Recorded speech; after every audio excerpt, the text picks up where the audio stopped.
नमस्कार दोस्तों, आप सुन रहे हैं कुलबेली अपने होस्ट अभिषेक के साथ में। आज मैं लेकर आया हूं पंचतंत्र की एक और कहानी। आइए शुरू करते हैं कहानी आपके होस्ट अभिषेक के साथ में। झील का राक्षस। एक जंगल में सभी जानवर मिलजुल कर रहते थे। उस जंगल में एक बहुत ही बड़ी व सुंदर झील थी। जंगल के सभी जानवर उसी झील के पानी से अपनी प्यास बुझाते थे। सब कुछ हंसी खुशी चल रहा था कि इसी बीच न जाने कहां से एक भयानक राक्षस इस झील में रहने के लिए आ गया। उस राक्षस ने उस झील पर कब्जा कर लिया और झील को ही अपना घर बना लिया।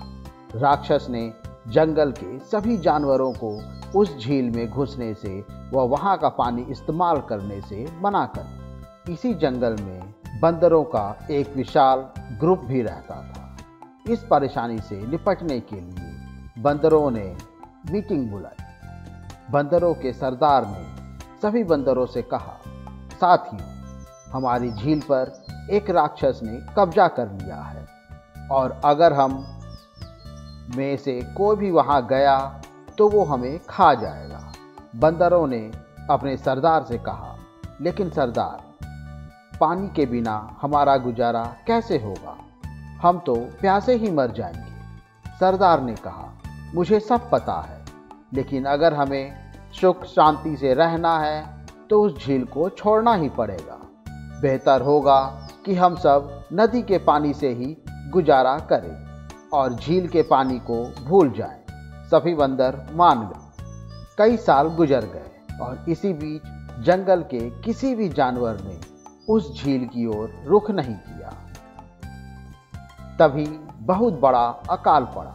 नदी सूख चुकी थी। खाने और पीने के पानी की किल्लत के चलते जंगल के सभी जानवर उस जंगल को छोड़कर जाने लगे। लेकिन बंदरों की टोली को इस जंगल से बहुत लगाव था।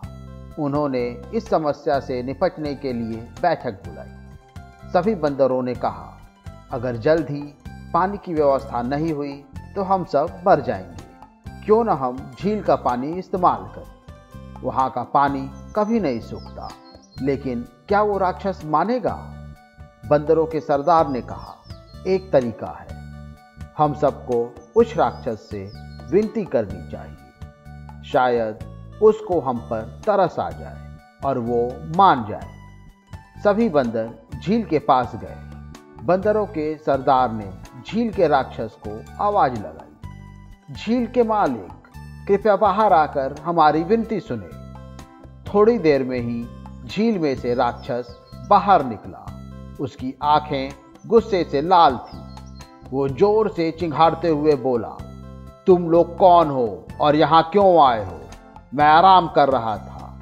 मेरी नींद क्यों खराब की? इसका अंजाम जानते हो कि नहीं?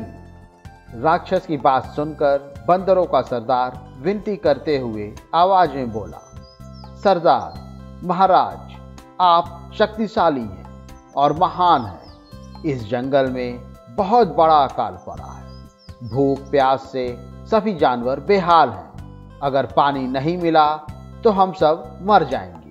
हम आपसे इस झील का पानी पीने की इजाजत चाहते। राक्षस और गुस्से में बोला, मैं तुम में से किसी को भी इस झील में घुसने नहीं दूंगा। अगर किसी ने हिम्मत की तो मैं उसे खा जाऊंगा।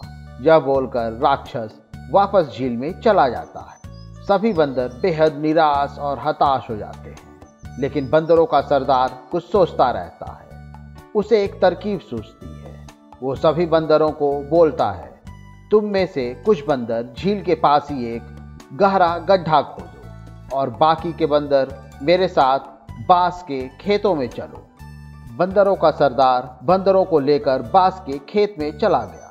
वहां जाकर उसने बंदरों को खेत के कुछ लंबे व मजबूत बांसों को काटने का आदेश दिया। बंदरों ने अपना काम कर दिया। वहीं दूसरी ओर झील के पास ही गड्ढा खोदा जा चुका था। बंदरों के सरदार ने बांस लिया और बांस का एक सिरा झील में डुबाया।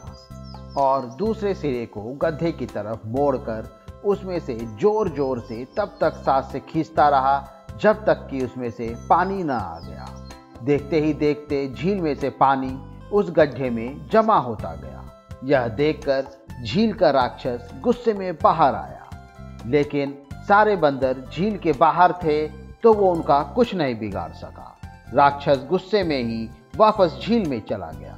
बंदरों ने खुशी खुशी झील का पानी पिया और खूब मजे से वहां रहने लगे।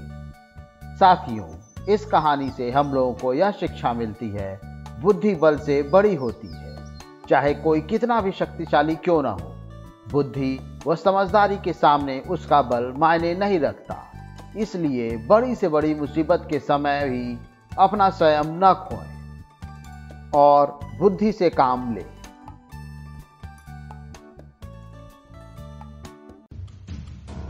दोस्तों, मुझे उम्मीद है आज की कहानी आपको ज़रूर पसंद आई होगी और रोचक कहानी सुनने के लिए हमें लाइक, सब्सक्राइब और कमेंट करते रहिए। तब तक के लिए अपने होस्ट अभिषेक को आज्ञा दें। नमस्कार।